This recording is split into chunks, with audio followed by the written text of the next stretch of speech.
Beibei Liu from Nanjing University, and she will present the impacts of climate change on the energy consumption in the wastewater sector. Thanks everyone for coming. I know that it's a long day and everyone is hungry. So today I'm very glad to talk about our preliminary work on the influence of climate change on energy consumption of wastewater sector. So here's a question. So how can we go to the next? Okay. So when we come to climate change related to temperature, what do you think of? Which words were coming out? Maybe global warming, or sea level rising, or ice melting? All these are related to the long-term temperature rising. So it is of the greatest concern in this field. And a lot of studies have done estimated the temperature effects on economy or the residential energy use some sectors. So we can imagine that if the temperature goes high, the damage just goes higher, as figure 1 shows. And at the same time, the temperature extremes also cause attention because it may lead to different natural hazards. People will worry about this. Study shows that the probability of global temperature extremes will dramatically increase at 2 or 3 centigrades warming, just as the figure 2 shows that those dark red just make us feel anxious, right? But here we want to point out that the increase of probability of global temperature extremes at least indicates that increase of some short-term temperature fluctuations in some regions. It's very hard to say. Maybe we always say that in some places maybe spring is like 4 seasons, 春如四季, and in other places maybe 4 seasons like spring, 四季如春. So it's different among regions, but it's lack of attention because it's the short-term fluctuation is not so important in our mind.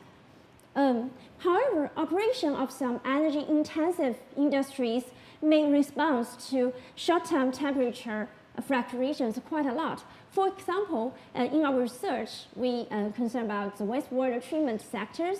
It uses up to 35% of the municipal energy consumptions, and the studies show that the treatment efficiency is very intensive to the short-term temperature fluctuation, as figure 3 shows that if a sudden temperature drop happens, the treatment efficiency will drop dramatically.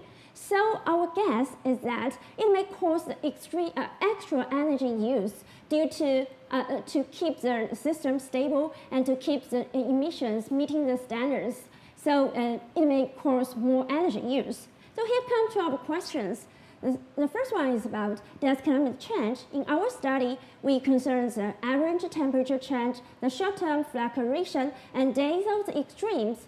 These climate change items will influence the energy consumption of wastewater treatment industry. And we also look at which regions are more responsive, because we know that for climate change, there are a lot of differences among regions. And following that, we'll estimate the magnitude of the influence under the future climate scenarios. This time, we choose the research area is that the wastewater treatment sector in China, mostly because 2 reasons. The first one is China is huge enough that it has a wide coverage on the climate zones. The second one is we have data.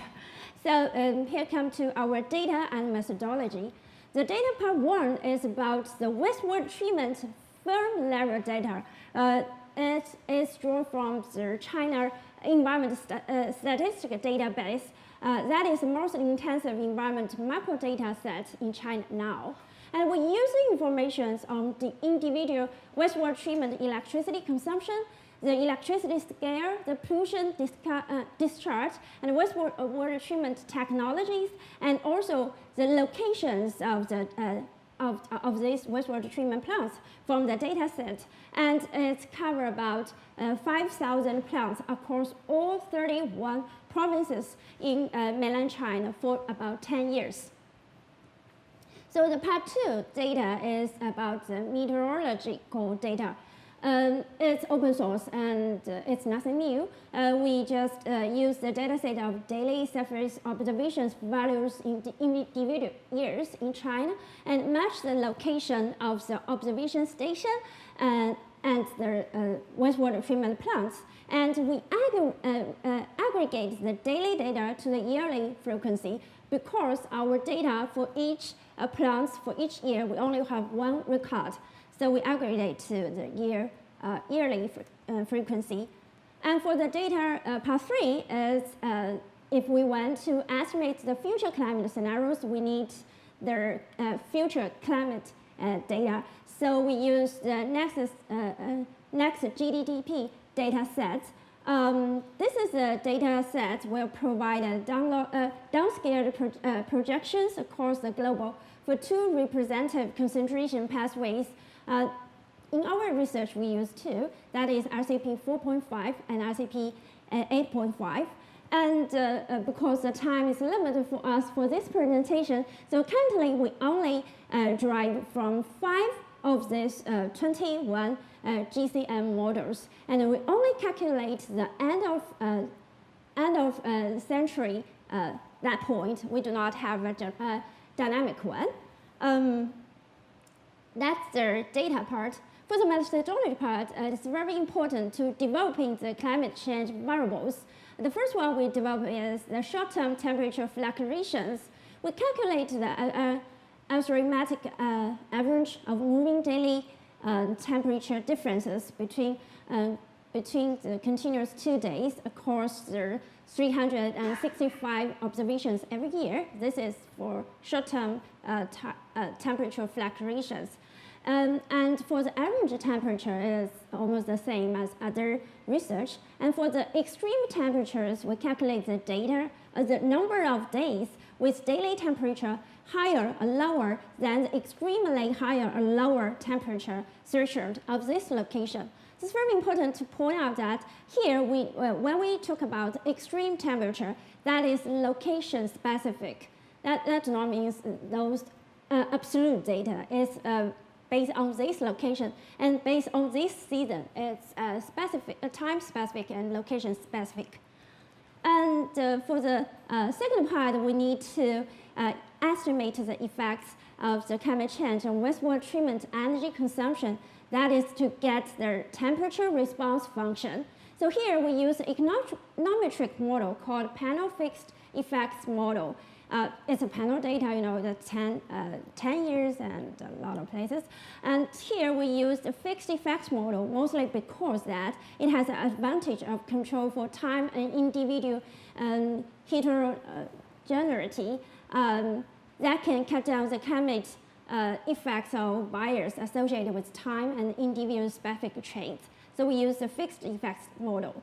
And here is what it looks like, the model. And for the for the dependent variables, we look at the amount of electricity consumptions per unit of wastewater treated. And for those variables, temperature-related variables, we look at the yearly average of temperature fluctuation, as well as the daily average temperature, as well as the extreme number of extreme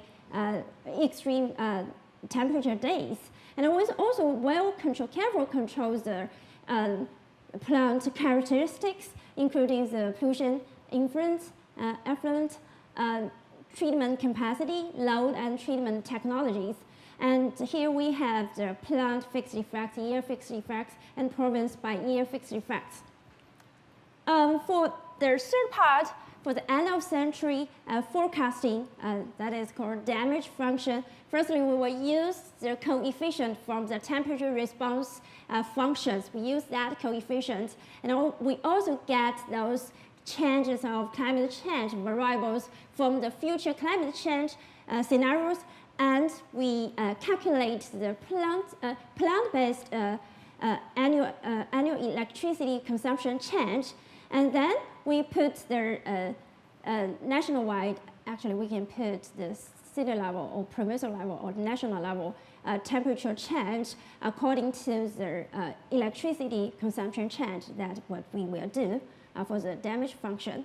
So here come to our result. The first part is the temperature response function on the national level. It's very interesting that is the short-term temperature fluctuation we're concerned about has a positive and significant influence on wastewater treatment plant electricity consumption on national level. And the influence is robust to different models. For example, we use OLS and use different fixed effects models, and it's very robust among different models. And also the measurement of the fluctuations. In fact, we calculated 2 days, 3 days, 5 days, 7 days fluctuations, and all the results are consistent. And another interesting thing is that finally we choose the model 4 because it is more precise. And in this model, the average temperature and the temperature extremes show no significant influence in our selected model on the national level. That may be because we did not differentiate the regions. So for the next step, we do differentiating the climate zones. The results show that the climate change has the regional specific impacts on wastewater treatment energy consumptions. Look at this. We can see that the first line, the first column is for the coldest region, and then followed by the moderate regions, and then the warmest regions. We can find that basically for all these three variables, the warmer and colder regions are more responsive than the moderate regions. That's very interesting. And the warmer regions are the most responsive one. So we use the response function calculated in this model and to look at the future. Because our estimation is heavily depends on the climate scenarios of those models. So first we need to look at those temperature variables in the future scenarios. Here we only take the RCP at 8.5 as an example. We only look at the end of century, that is about 2090 to 2100, that end of century forecast.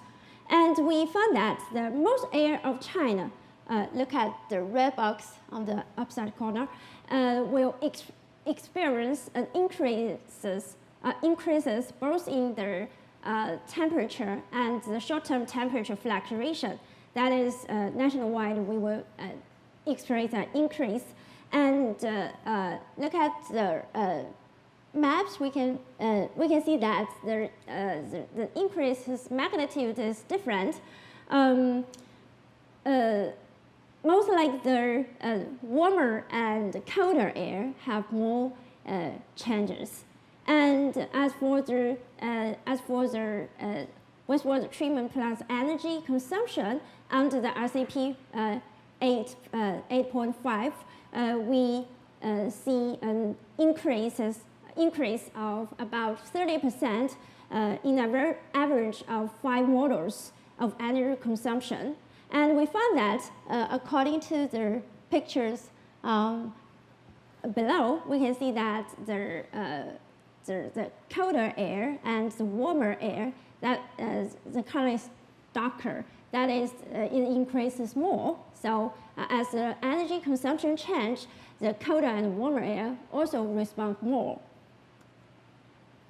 And if we put all these 5 models of 2 respective concentration pathways, 4.5 and 8.5, on one figure, and we use the national mean temperature change as the x-axis and the energy consumption change of the y-axis, we can see that as the temperature goes high, the energy consumption will also goes high. And it looks like that the wastewater treatment energy consumption rises about 7.5% for each 1 Celsius degree increases at the end of the century. And look at and we also draw a specific model that is from one model, but under two pathways. We can see that this is RCP 4.5 of one model, and the fluctuation in this model drops about 2.6 compared to now, and the upper one is the model from the RCP 8.5. The fluctuation increased about 12%. So you can look at as the fluctuation goes high, the energy consumption also increase a lot.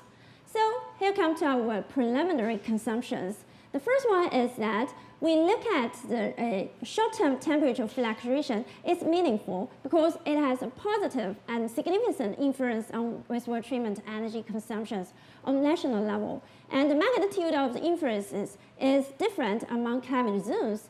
The average influence is about 1% increase in short-term temperature fluctuation will lead to 1% energy consumption increase. So it deserves more attention in other studies.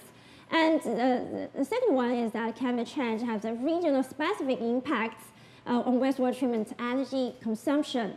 And we think that consumption in warmer and colder regions are more responsive than to climate change than in those moderate regions. And finally, we have preliminary estimations, that is, the energy consumption will rise about 70.5% for each 1 centigrade increase at the end of the century. So it deserves more, basically the magnitude is about 10% to 30%. So it deserves more attention, and following that, we will do all these 21 models and give a full picture of the dynamic of the changes of energy consumptions. And my name is Beibei Liu from School of the Environment at Nanjing University, and our research group focuses on the environment policy, environment management, and policy analysis. And warmly welcome you to visit Nanjing and visit our research group. Thank you. Thank you. Very interesting talk. Any questions from the audience? Seems that everyone is happy and content. With that, I'd like to thank you. That's Thank you. Last but not least,